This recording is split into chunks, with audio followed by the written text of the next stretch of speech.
Impeachment is no longer a shocking thing. It is now a political thing. So whoever controls the two houses, if one party gets control of the Senate and the House, they can impeach a president on anything. Oh, you did this. I didn't like what you said. It was impeached. You incited this. You did that. Whatever it may be. So impeachment's gone. Or remember, Andrew Johnson, and then there was another president impeached for more than 100 years. And that was Bill Clinton. And you had to impeach him because that thing was crazy out of control there.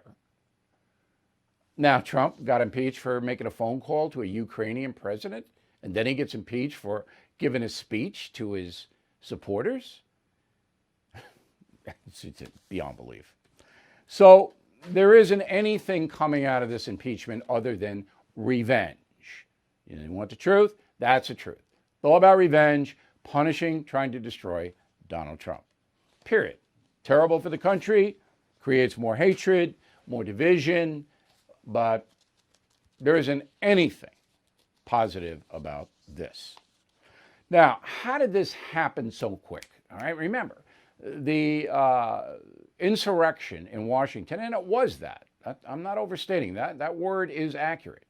Because what these people did was they went into the Capitol and they tried to confront physically, Congress who was voting on certain things. Broke in, killed a guy in the process. That's an insurrection. So right after it happened, there was a meeting. Now, how do I know this? Because I have, I think, the best contacts in the country politically. You all know that I wrote a book on Donald Trump. You all know that I know everyone, that I've interviewed 5 presidents. Now, I am using anonymous sources here because if I did tell you who is giving me information, they might be killed. That's why I'm protecting them. So this is what I said on the Sean Hannity radio program yesterday. So as soon as this Capitol thing happened, there was a meeting on K Street in Washington, D.C. among the ardent Democrats, and they decided to pin the insurrection on President Trump. The same way they pinned all the COVID deaths on him. It was a quick meeting on the phone, conference call, and it was decided that the news cycle would be President Trump incited the violence. The next day, the New York Times had that on its front page. President incites. You remember that? Mm-hmm. This is all a design. It is all calculated. Now, we posted the entire interview with Sean Hannity on BillO'Reilly.com, and it is there for you to hear. Let's take a look at that New York Times headline. So this came right out of the phone call among the Democrats in D.C. This is how it goes. So they decide what the theme is, what they want to accomplish, and then their allies in the media get a phone call. All right? They don't like to do texts and emails because those can be made public. And they say, this is what we really think is going on. And then bang, you see it in the New York Times, the Washington Post. As soon as you see it there, then it goes to the network news and the cable news, because they take, the liberal press, take their lead from the New York Times and Washington Post. So that's the pipeline. All right?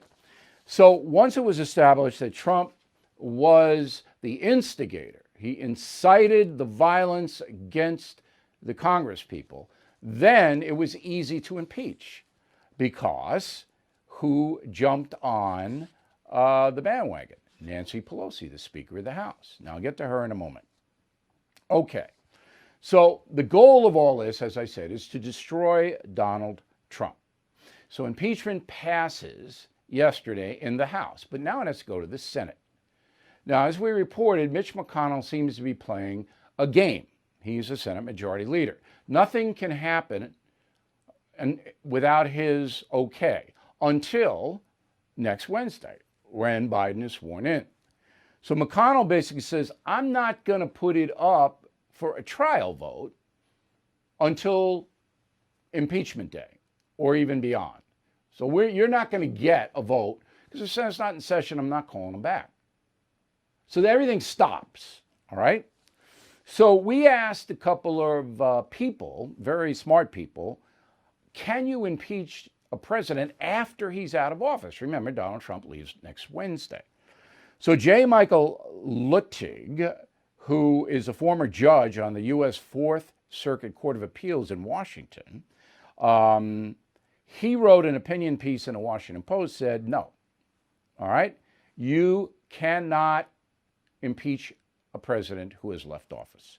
But Lawrence Tribe, a Trump hater, law professor at Harvard, he says, yes, you can.